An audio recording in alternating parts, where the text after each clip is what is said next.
લોકસભા ચૂંટણી 2024 અંતર્ગત મધ્યપ્રદેશના નાયબ મુખ્યમંત્રી રાજેન્દ્ર શુક્લાજી વડોદરામાં ઉપસ્થિત રહ્યા હતા। લોકસભા ચૂંટણીઓની ગતિવિધિઓ શરૂ થઈ ચૂકી છે। ભારતીય જનતા પાર્ટીની પ્રથમ યાદીમાં 195 નામોની જાહેરાત પણ થઈ ચૂકી છે। બીજેપીએ 2024ની ચૂંટણીઓ માટે શંખનાદ કરી દીધો છે। ત્યારે લોકસભા ચૂંટણી 2024 અંતર્ગત વડોદરા મહાનગરના 3 વિધાનસભામાં મધ્યપ્રદેશના નાયબ મુખ્યમંત્રી રાજેન્દ્ર શુક્લાજી વિવિધ કાર્યક્રમોમાં ઉપસ્થિત રહ્યા હતા। પત્રકારો સાથેની વાતચીતમાં તેઓએ 400 સીટોથી વધુ સીટો લોકો મોદીજીને આપશે તેવો આશાવાદ વ્યક્ત કર્યો હતો। બીજેપી પૂરા જોશ અને હોશ સાથે મેદાને ઉતરી છે। તમામ સ્તરની બેઠકોનો દોર શરૂ થયો છે। મોદીજીના નેતૃત્વમાં उत्साहનું वातावरण है। मोदी जी ने तीजी वक्त पीएम बनावा लोगों तैयार है। 2 दिन के गुजरात दौरे में मैं यहाँ पर आज आपके बीच में उपस्थित हूँ।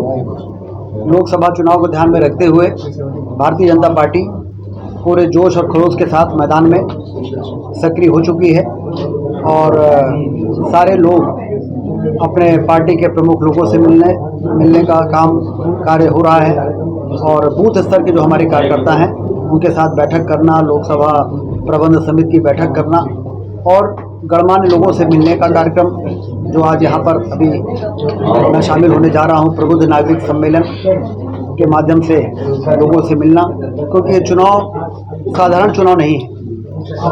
इनमें चुनाव किसी को जिताने हराने का खेल भी नहीं है। चुनाव वास्तव में देश के भविष्य को बनाने के लिए होता है और मोदी जी के नेतृत्व ने एक बार देश में एक उत्साह का वातावरण निर्मित किया है। मोदी जी ने हर क्षेत्र में सुधार के जो काम किए, जो उलझे हुए मामले थे उसको जिस तरीके से उन्होंने कुशलता से सुलझाया है, भारत की छवि जो है अब सारी दुनिया में एक मजबूत राष्ट्र के रूप में एक निर्णय लेने वाली सरकार मोदी जी ने जो चलाई है उससे एक लोगों की अपेक्षाएं पूरी हुई हैं। इसलिए लोगों में उत्साह है कि तीसरी बार मोदी जी को प्रधानमंत्री हम बनाएंगे तो देश विश्व गुरु के स्थान पर पहुंचने में कामयाब हो सकेगा। हम सब जानते हैं कि जब मोदी जी ने जिम्मा संभाला तो हमारी अर्थव्यवस्था पूरी दुनिया के हिसाब से 11वें नंबर पर थी और आज जब 10 वर्ष का उनका सुशासन का कार्यकाल पूरा हो रहा है तो भारत की अर्थव्यवस्था बढ़ के 5वें स्थान पर पहुंच गई है।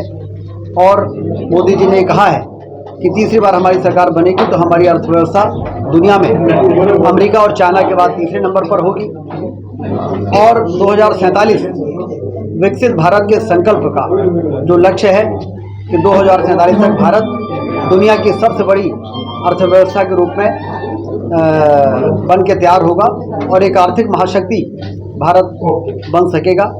इस महान लक्ष्य को प्राप्त करने के लिए ये चुनाव बड़ा निर्णायक चुनाव है।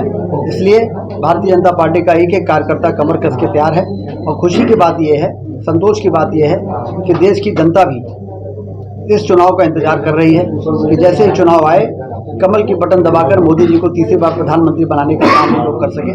इसलिए भारी बहुमत के साथ 400 से ज़्यादा सीटें जीतकर मोदी जी को तीसरी बार प्रधानमंत्री बनाने के लिए देश पूरी तरह से तैयार है। अच्छी बात है, मोदी जी को सारा देश हाथों हाथ लेने को तैयार है।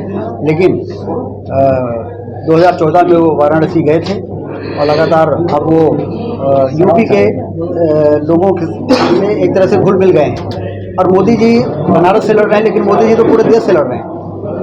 हर सीट में मोदी जी के नाम पर भारतीय जनता पार्टी के प्रत्याशियों को जनता जिताएगी और 400 से ज़्यादा सीटें मोदी जी की झोली में डालेंगी। गुजरात राज्य में 15 सीटों के ऐलान हो गए, क्या कहेंगे आप गुजरात राज्य के दौरे?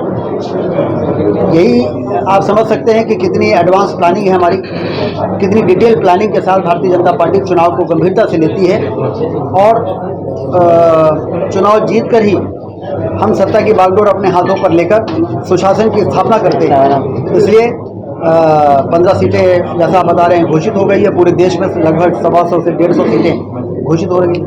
समाचारों सतत अपडेट मेळववा माटे लोकमत न्यूज़ ने यूट्यूब पर सब्सक्राइब करो, बेल आइकॉन दबावो और अमारी साथे जोड़ाયેલ रहो फेसबुक, इंस्टाग्राम और ट्विटर पर।